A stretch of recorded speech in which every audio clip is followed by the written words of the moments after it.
What's up, buddy, man? It's the Bronco at the Pro coming at you with another reaction video. We got the 20 craziest interviews in football history. Shout out Go Lazo. Go subscribe to that man for making this video. Go subscribe to my gaming channel, Lil Bronco. Go subscribe to my second channel for non-football content and more Bronco.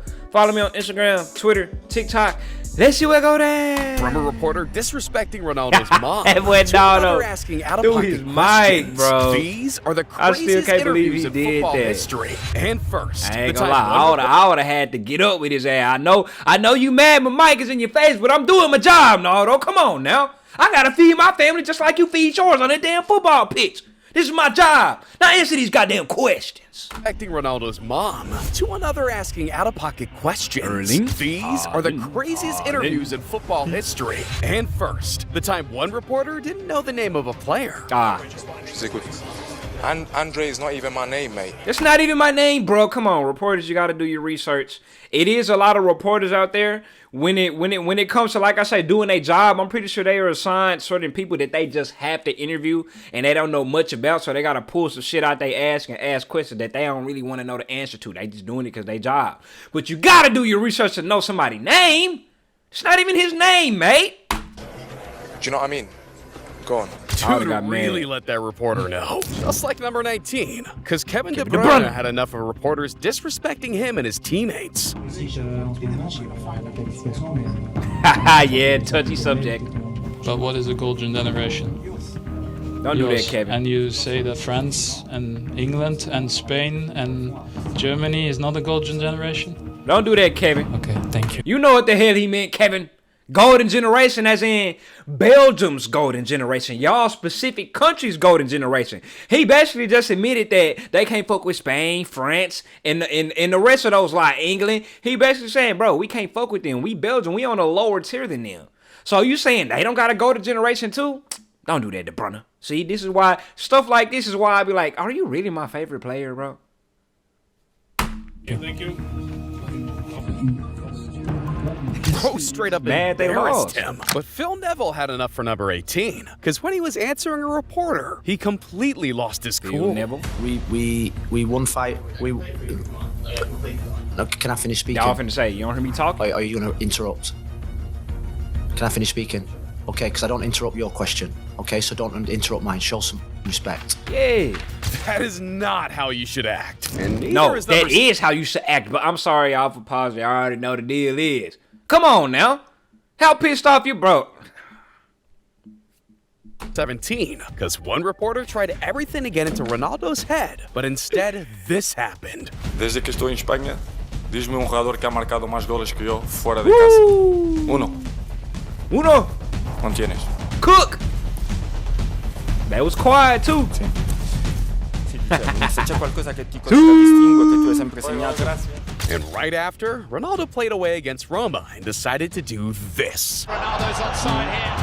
Boom. Cristiano Ronaldo. Aruga. The Champions League's Do they put the AI looking filter over it like this dude so does it don't get not play copyrighted? around. Number 16 is gonna haunt reporters forever because they thought it would be a good idea. You that scared of a black man? Number 16 is gonna haunt reporters forever because they thought it would just when not she originally play turned around, she wasn't that scared. Is gonna haunt but she seen he was black. Because they thought it would be a good idea to piss off Jose Mourinho. Oh, See, after losing 3-0 against Spurs in the Premier League, one reporter started disrespecting Mourinho, so he decided to humiliate him. And today the players, they left the pitch after losing at home. And they were applauded because they deserve it. So you keep trying and trying and trying and keep trying and keep trying. Now just to finish, do you know that what was the result? 3-0. 3-0. Do you know what this means? 3-0. But also mean 3 premierships, and I won more premierships alone than the other 19 managers together. Oh! 3 for me and 2 for them. Jose Mourinho! Hey, call that down. Now the craziest part is, this isn't the first time Mourinho's given us an iconic press conference. Because after losing 3-1 against Liverpool, one reporter tried to get a reaation out of Mourinho. 3-1 defeat after a fabulous start. The game just got away he just splashed water on the camera. Hey, on my mama, Mourinho, you would have had to get the fisticuffs. This is my camera. My employer told me to look after this camera, and you gonna disrespectfully splash water all over it? Or you gonna pay for it? On my mama, that's coming out of your paycheck. It ain't coming out of mine. I'm sitting here doing my job. I'm sorry, y'all. I got a special sweet spots for cameraman and work because I'm kind of with that tech industry type shit. That's kind of low key what I went to college for. You can't disrespect the equipment. Mourinho. 3-1 defeat after a fabulous start. The game just got away from you there. I have nothing to say. Nothing to say about the game at all? Nothing to say. Do you not think it's time to have a chat to the fans just to give them some message, give them indication of your thinking? Fans are not stupid. We heard them chanting your name. The fans are not stupid. You can't swing against Mourinho and expect to get away with it. That's just crazy. But sometimes it's the players that are crazy. Because at number 15, a player decided it was his turn to become the interviewer. See, after a game between PSG and Lille, Zlatan Ibrahimovic was supposed to be interviewed by his former teammate, Soumana Kamara. But then Ibra decided to do him dirty. How you doing, Papus? Yeah, I'm okay. You?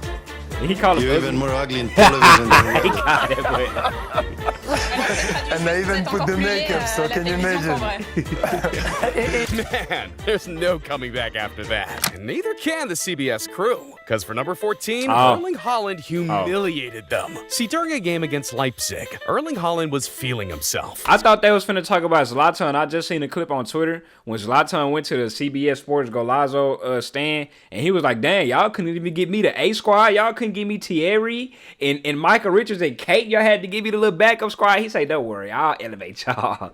That was disrespectful, even bitch. I'm pretty sure you hurt their feelings. Scoring 5 goals. And after the game, he had to let the reporters know. Congratulations on a phenomenal night in the Champions League. And for you, a special night scoring 5 goals. How was that? No, it's an amazing feeling. I think you are the only one that maybe know how to score a lot of goals. So.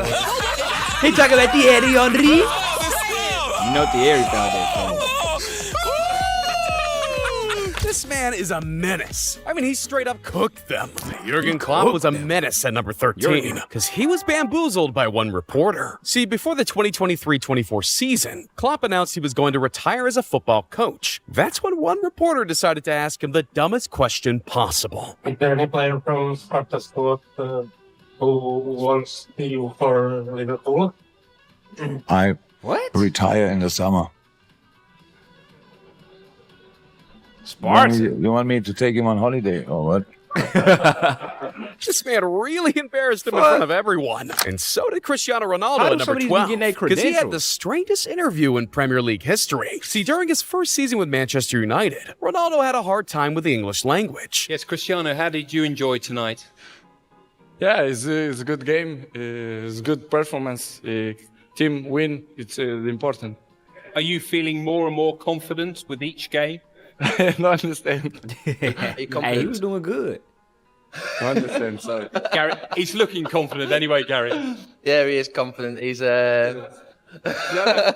Now, eventually, he started learning the language. Doing good, though. And eventually gave us this iconic moment. Once again, as you say, it's Cristiano Ronaldo, and it's controversy once again. Why is it always the case with you? Controversy. I don't know why. It's every time against controversy. Middlesbrough. For me, it's a penalty. Maybe someone's don't like me, but because maybe I'm too good. I don't know why. He always had that confidence. And it's all the confidence, the talk of the town. And with one team being the only favorite, Spain. And as everyone predicted, they would make it all the way to the finals, where they would face the Netherlands. But that game would be anything but easy for the Spaniards. Because not only did the game go to overtime, it forced Real Madrid legend Iker Casillas to make a ridiculous save in the 61st minute. Oh, yeah. This is the save. Uno mi uno. Iker! Uno mi uno. Argent. Robin! You ain't wanna win no World Cup, Argent. Where's the famous sidestep? Where's the sidestep? You couldn't hit the famous sidestep? That boy pulled a Carter Muani. And Arjen Robben has been denied by Casillas. And with that save, you could feel Spain was mentally getting stronger. And in the 116th minute, Spain would go on to score the winner. Who looks for Iniesta. Iniesta. Blue. Spain score, and they believe they're going to win the World Cup for the very first time. This game was an emotional roller coaster for everyone involved. But as luck would have it, it would also give us the wildest interview in FIFA history. Oh! That his girl?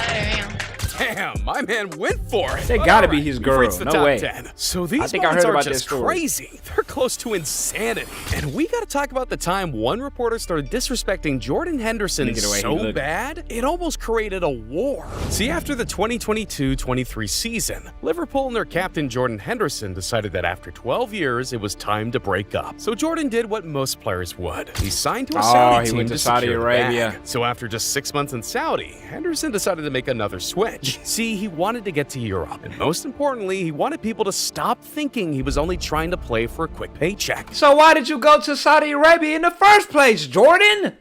Obviously for the paycheck. He ain't last 6 months down there. He ain't believe fat meat was greasy. Everybody told him about Saudi. He went down there. Come on now. Now he want to leave. Now he did end up leaving. So he went to the Dutch league, where he would be making $90K a week instead of $350K in Saudi. But as the season went on, all hell broke loose, because all the reporters wanted was for Jordan Henderson to drop a stinker. Jordan, was this the worst game of the season since you're here, and maybe your worst performance? No, because we didn't lose. You said we didn't lose, but... So it's always worse when you lose a game, yeah. But wasn't it a poor performance? Why It wasn't our best performance. And I feel like it's only foreign. It's only people overseas. This is culture for interviewers to just be dickheads and assholes. Just not a lot of interviewers in America. In America, this is perceived as rude as hell. It seems like a common norm over there overseas for reporters to do this and demand that that a player do something like they owed a statement. But we knew it was going to be a tough game. Overall, you're right, the performance could have been a lot better, should have been better, but like I said, when you don't perform well, you keep going right until the end, and we didn't lose the game. Yeah. You say you don't perform well. Bro. Can I call it a poor performance? We're old people, man. You can call it what you want. And do you agree or disagree with me? I think we could have been better, lose the game. Much better. Hold up, this reporter... He said, yeah, much better. I think we could have been better, yeah. Much better. Yeah, I think I would have had to backhand that motherfucking old ass nigga boy. Hey, I can't stand old people. No offense if you old above 60 watching this video, but I can't stand y'all generation. Y'all just so entitled, so updude. Y'all think because y'all old, y'all can say whatever the hell y'all want. Hey, feel me? Hold up, this reporter is looking for all the smoke. And so is this reporter at number 9. See, in 2004, Zlatan Ibrahimovic was playing for Ajax, but the country hated the man, because after playing a friendly game between the Netherlands and Sweden, Zlatan was dribbling the ball when all of a sudden his teammate from Ajax got caught bad. Gezegd, ze moesten elkaar niet. En het dieptepunt van die relatie volgt in de vriendschappelijke interland tussen Zweden en Nederland. Now you can imagine that this tackle didn't sit well with fans in the Dutch league, so it didn't really matter where he was playing. They look like an always accident. call him all types of names. But in his first home game after the incident, Zlatan would make sure to shut up all the haters by scoring one of the craziest goals of his career. Oh, fake shot. He faked me. Oh, another one. He faked me out again. Oh, slippy slidey. Oh, some more slippy slidey. Good. Yeah, bro put on such a show, it had all the fans in the stadium forget about the incident earlier that week. Well, all except one reporter. You don't like to have an interview, no? But first you talk shit, now you can't. Yeah, Do you think we make shit? You think? You are shit, no problem. Yeah? Yeah. Wow. So I first now talk about the game. Because you played fantastic well. Doesn't matter, you talk only about the game. Because you don't want to talk anymore about the other things. There's no other things. It's solved and it was solved immediately, and yeah. Let's try me one time. There are so many Zlatans. Who is the real Zlatan? It's like there was a twin brother. You played so well today. And your behavior, and you were so easy and so relaxed today. It was true, no? No, I don't agree. I He was just playing don't also like you. normal against Holland, and today I play also normal, so there's only one Zlatan. This ended up being Zlatan's last interview with the Dutch, because just a few days later, Ibra's transfer to Juventus would be public. the But look, Dutch. the reporter at number 8 lost the respect of one of the greatest to ever do it, because he tried to humiliate Ronaldo, but instead got the whole world to don't do respect that. Ronaldo even more. See, ahead of the You know that boy gonna speak his 2015-16 mind. season, Cristiano Ronaldo was on tour, advertising the launch of his headphones, Rock. But ahead of an interview with CNN, one reporter forgot how to act. ¿Quieres saber la verdad? No hablamos cero sobre eso. Nada. Hablamos de otras cosas.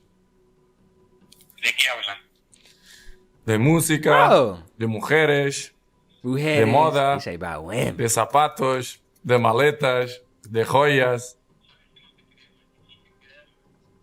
It don't matter if you believe it or not. You a regular civilian. Sí, pero yo no hablo de eso. He visto un espectacular.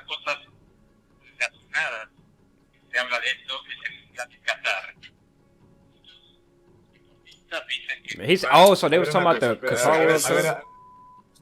Speak about FIFA. I don't care about FIFA. Bro, like, it's like, why do the reporters just, like I said, they feel like they're old. They challenge them like they on equal level. Bro, the reporters and the players are not on equal level. Not saying like, well, of course, like they both people, but I'm saying like the players are the ones playing the games. Reporters aren't always necessary. And they sitting here like attacking them like, Cristiano, bro, come on, you got to answer this question. Like, bro, who are you, random reporter? You feel me? Yeah, this guy's got to go down as one of the dumbest reporters in football history. But this next reporter was a freak. Because at number 7, Erling Haaland was asked the weirdest question ever. See, after scoring in a 3-0 win against Club Brugge in the Champions League, Haaland went to the press conference expecting to be asked about the game, but instead got the most awkward question possible. And are you going to sleep lonely tonight? Oh, yeah, he's definitely a freak. Freaky frog. Get this freaky frog the hell up out of here, bro. So, are you going to sleep lonely tonight? He said you had a good game. He said he know he finna be shacked up with somebody. What kind of question? Freaky ass. Yeah. You're not taking a girlfriend at home right now. You didn't score a hat-trick. Didn't score, no. Yeah. That question was definitely out of pocket, but Roy Keane wanted to take things even further at number 6, because he tried to end Erling Haaland's career. See, in 2001, Man City sucked, but their rivalry with Manchester United was still unmatched. So much so that Roy Keane decided to hold a grudge for 27 years. Because in 1997, Alfie Haaland had the guts to call Roy Keane a diver. Roy Keane bursting into the penalty area and had a flick at Haaland. Y'all heard the his knee ligament. typo at first. He thought Arsenal went on to win. Now you know Keane wouldn't let that slide. So after 4 years of plotting his revenge, he decided to end Alfie's career. Roy Keane. But fast forwarding into the 2023-24 season, somehow things got even worse. Because Erling Haaland and Manchester United were balling out, while Keane's Man United, not so much. So at this point, Keane had enough. And he decided it was time to go after the Haaland family again. The levels of his general play is so poor. Ah, here he go. He's a hater. He's a hater. I ain't know this happened. Anybody can say it, but you, Mr. Roy Keane. You had beef with his daddy. You ended his daddy career. Now his son is out here having a wondrous career, and your old ass is sitting here hating because you don't have no offspring that's doing what he's doing. I don't even know if Roy Keane got a kid. And not just today, I think in general, is laying stuff off, living headers or whatever it might be. In terms of front of goal, he's best in the world. But for his general play, for such a player, it is so poor. Not just today, I think he has to improve that. He's almost like a League 2 player. That's the way I look at him. This has to be the longest grudge in football history. But number 5 isn't much better, because we gotta talk about the time the Swedish head coach went head-to-head with a reporter right after the game. See, in 2023, the Swedish national team went up against Azerbaijan. But before the game, Swedish reporter Bojan Djordjic was putting a lot of pressure on head coach Jan Andersson to win. Now, like everyone expected, Sweden crushed Azerbaijan, beating them 5-0. So after the game, the Swedish head coach walked up to the press conference with his head held high, but instead he was crucified. Min fråga, jag vill inte vara för negativ, men 8 minuter på 2 matcher. Hur är tanken med honom med tanke på att han är i sin livsform? Han ger det någonting extra. Han har gjort en bra sista månaden. Innan han var skadad 5 månader förra hösten och sen så gjorde han knappt några poäng. Alltså nu har han varit på sista månaden. Han har varit jättebra innan också. Sen kan vi diskutera val av spelare och det kan vi hålla på med hela jävla natten. Sen kan Look at everybody else smirking and smiling. They like, ah shit, and this dude sit here with this stern ass face. val av spelare och det kan vi hålla på med hela jävla natten. Jag tänker på din syn på honom, Jesper ändå. Det är inte populistiskt, utan jag tycker att han är fantastisk. Då ska inte Alexander Isak eller Viktor Gyökeres, vem ska inte spela då? That must be his favorite player. Vem ska inte spela? 8 minuter på 2 matcher. Ja, vem ska inte det är för spela? lite för Jesper Vem ska inte spela? Det är ingenting personligt. Nej, vem ska inte spela? Jag får ta ut 11, vem ska inte spela? Vem hade du förändra en formation, behöver inte vara 4-4-2. Oh, now he suggested formations? Ursäkta mig, du får göra precis vad fan du vill. Jag är inte förbundskapten. Åka inte med det tjatet. Varför? Åka inte med det tjatet. Varför är det personligt? Det är kommer hit och personligt. säger du har vunnit sista 5 minuter av 6 matcher. Vi har vunnit med 5-0 så står du och gnäller. Jag gnäller inte, jag frågar om Jesper Karlsson. Har du stått här och tjatat innan Ja, det har jag. Så kommer jag hit. Ja. Men jag frågar den här i frågan. För jag orkar inte stå och prata. Du behöver inte. Det är så jävla dåligt. Ni är 4 man som konfronterar mig. Vem? Jag frågar normalt frågor. Bravo, Men du har någon som är yngre än dig. Representerar du? Jag är Sverige såklart. Varför ska jag inte göra det? Vad är det för grej? Vad ska du säga någonting annat? Bra. Det svaret kommer inte jag heller. So even, I ain't gonna lie. You know, your own country fans do be the hardest. Like, even though they win 5-0, I guess I can see where he coming from. Because Uzbekistan, whatever the hell that is obviously a Mickey Mouse country that anybody can beat up on. So he was excited. He was excited to see, like, young up-and-coming players get some PT. He probably kept the main players in or something like that. I don't know. Det är dåligt. Och det är ganska lågt för en förbundskapten att göra det och säga det som du sa nu. Vilka representerar du? Yeah, that's not how you'd expect the press conference to go after winning 5-0. And neither was number 4. Because from 2007 to 2020, the media was doing everything possible to get the rivalry to go beyond football, pinning them up against each other, making up stories just to create a Ronaldo and Messi would once again compete for the Ballon d'Or. And during the press conference, one reporter asked a question which he thought would stir up a lot of emotions. Yo. Su pierna izquierda no está mal. Yeah, they give showing each other la pierna izquierda. Yo tampoco soy giving muy each mal other de props. No estoy mal, pero su pierna izquierda a lo mejor puede ser un poquito mejor que la mía. Man, that right there was peak football. Look at Messi smirk. He like, because I think he asked him what was the better attributes of each other. I don't know. I forgot. Man, that right there was peak football. But all right, we've reached so hard. It had their fans switching clubs. See, if there's any competition you don't want to piss Ronaldo off in, it's the Champions League. I mean, the dude has the most goals and assists in the competition. And not only that, he's won it 5 times. But in 2019, after Ronaldo had made a move from Real Madrid to Juventus, he was going up against a club that hated his guts, Atletico Madrid. And with it being the Champions League, you would think their fans would try not to piss him off. But after winning the first 2-0, Atletico fans and reporters did this. Con la manita aquí debajo de la carita, ¿sabes? Vaya Italia, no vuelva. I mean, there's no way you can disrespect the GOAT and think you're gonna get away with it. And well, this would go as you could imagine, because Ronaldo wasted no time letting them know who he is. Header time. Good. Dunk time. On his head. They was like, go. I like that. Oh, did they go in? It did. On his head. Pin time. Oh, hat trick. This dude just doesn't miss. What if I told you one player got fined $50,000 for one interview? See, in 2005, the Bundesliga was shocked to its core when they found out that Felix Zweier was running an illegal operation on the side. And yeah, that was just a fancy way of saying this dude was straight up fixing games. The decision? A 6-month ban. So in 2020, he said mafia. Fixing side. And yeah, that was just a fancy way of saying this dude was straight up fixing. I could have sworn. Oh, there you go. On behalf of a Berlin-based Croatian betting mafia. So if he ain't fixed those games, they both. The decision? A 6-month ban. So in 2021, when Felix Zweier made some weird calls after Dortmund lost to Bayern Munich, Bellingham did this. Well, for me, it wasn't. You know, he's not even looking at the ball and he's fighting. To you get know, it, Bellingham will go talk. It hits him. I don't even think he's looking at the ball, but. You know, you can look at a lot of the decisions in the game. You know, you give a referee that's, you know, match fixed before the biggest game in Germany. Come on, Jude. The mafia made him do it. If he ain't do it, that man would have been finito. Cut him some slack, man. What do you expect? But hey, don't lose focus just yet, because there's still one more crazy interview we got to talk about. Just the See, water ahead and of the Euro Coca-Cola? 2024, Portugal was coming in as one of the top 5 favorites to win the whole tournament. But there was only one problem. Reporters were trying everything they could to end one man. Arda Güler became the youngest player ever scored in Euros, and take the title from Ronaldo. Does that give your team an extra motivation against Turkey? Thank you.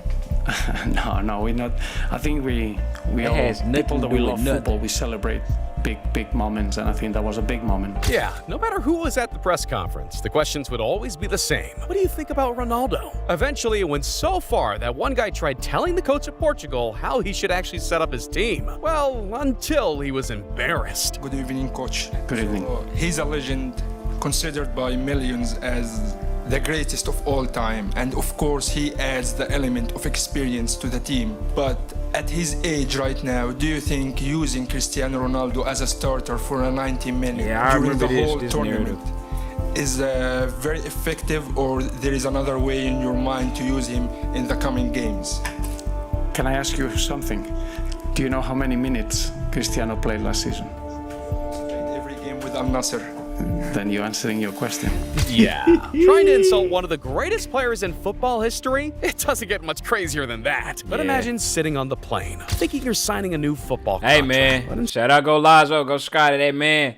20 craziest interviews in football history. It was dominated by goddamn CR7 and Zlatan. I'm out.